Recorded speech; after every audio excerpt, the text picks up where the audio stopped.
मागाशी लय गर्दी होती तुम्ही आधी नाही बोलले दादा. आज अनंत चतुर्दशी आहे, तुम्ही सुद्धा आज आपल्या संपूर्ण महाराष्ट्रामध्ये मंगलमय वातावरण आहे, आनंदाचं वातावरण आहे, उत्साहाचं वातावरण आहे.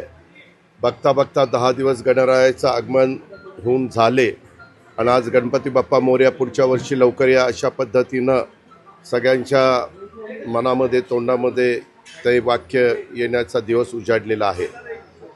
सर्वांनी खूप उत्साहाने ह्या गणेशोत्सवामध्ये भाग घेतला. त्याच्यामध्ये कायदा सुव्यवस्था चांगली ठेवण्याचा प्रयत्न पोलीस दलांनी व्यवस्थितपणे त्या ठिकाणी केला.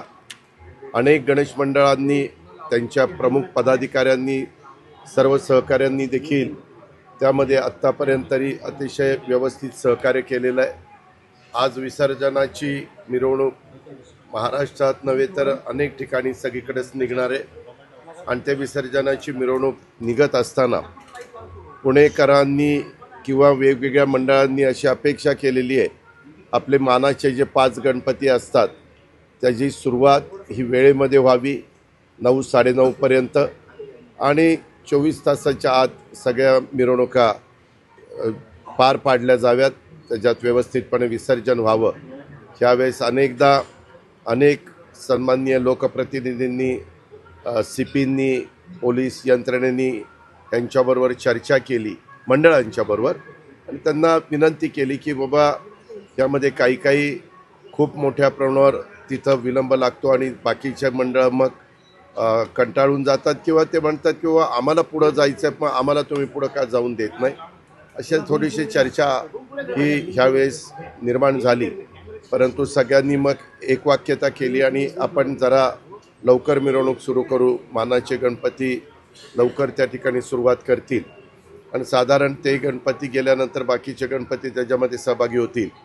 वेगवेगळ्या प्रकारच्या मिरवणुका असतात, त्याच्यामध्ये वेगवेगळी मंडळं जी आहेत, काही जणं रोषणाई करतात, ते अंधार पडल्यानंतर ती व्यवस्थितपणे दिसते, म्हणजे लाईट्स वगैरे त्यांचे असतात.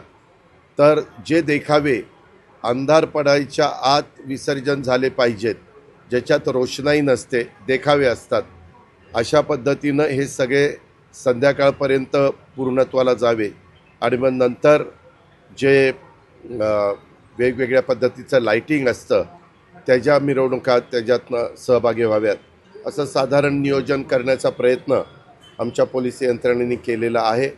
त्याला आत्तापर्यंत तरी सगळ्यांनी प्रतिसाद दिलेला आहे. आज एकंदरीत वातावरण पण सगळ्या राज्यामध्ये चांगलं राहिलेलं आहे. पावसाने काही भागामध्ये कहर केला, काही भागामध्ये जास्त पाऊस पडला, तिथं आमच्या शेतकऱ्यांच्या पिकाचं नुकसान झालं.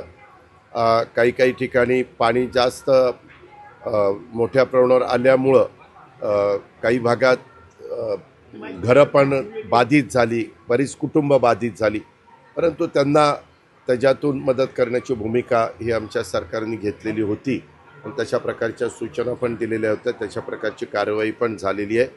पण माझ्या माहितीप्रमाणे मराठवाड्यामध्ये नांदेड असेल किंवा असा काही भाग असेल, त्या भागामध्ये मात्र मोठ्या प्रमाणावर असं ढगफुटीसारखे पाणी आलं, पाऊस पडला आणि त्याच्यातनं पूर आले आणि त्याच्यात मोठं नुकसान झालं.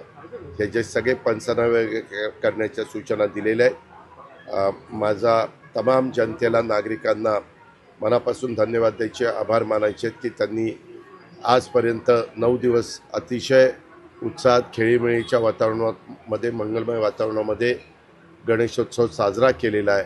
अनेकांनी आपापल्या घरी पण देखील गणेशोत्सव साजरा केलेला आहे आणि आज त्याचा समारोप देखील, विसर्जन देखील अतिशय व्यवस्थितपणे, पर्यावरणाचा पूर्णपणे विचार करून आपण आवाहन केलेलं आहे की साधारण 6 फुटाच्या आतले उंचीचे जे गणपती आहेत ते आपण कृत्रिम जे काही तलाव केलेले आहेत किंवा व्यवस्था केलेली आहे त्याच्यात त्यांनी विसर्जन करावं.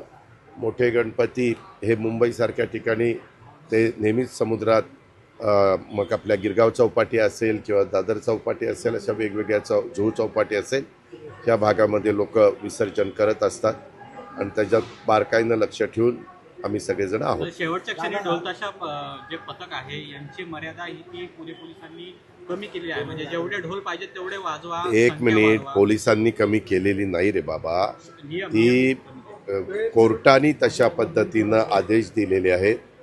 आपण न्याय व्यवस्था सांगती तशा पद्धतीनं त्या आदेशाचं पालन करतो. हे आपलं संविधानाने, घटनेने, कायद्याने आपल्याला सगळ्यांना शिकवलेलं आहे आणि त्याच्यावर ते आदेश ज्यावेळेस येतात त्यावेळेस पोलीस यंत्रणेला त्या आदेशाचं पालन करावं लागतं आणि ते पालन करण्याच्या करता वेगवेगळ्या मंडळांना प्रवृत्त करावं लागतं, समजावून सांगावं लागतं. ते काम आमच्या पोलीस यंत्रणेने केलेलं आहे. निर्बंध शिथिल केलेले आहेत, म्हणजे 2 पथकाऐवजी तुम्ही कितीही अरे बाबा, त्याच्यात मिरवणूक रेंगाळणार नाही. त्यामध्ये आपण काही चौक आहेत ना महत्त्वाचे, तिथं ज्यावेळेस अशी पथक, लेझिम पथक असेल, ढोल पथक असेल, वेगवेगळी पथक हे थांबतात आणि ते त्यांचा एक खेळ तिथं करतात. म्हणजे तेवढा कार्यक्रम होईपर्यंत ते पुढं सरकत नाही.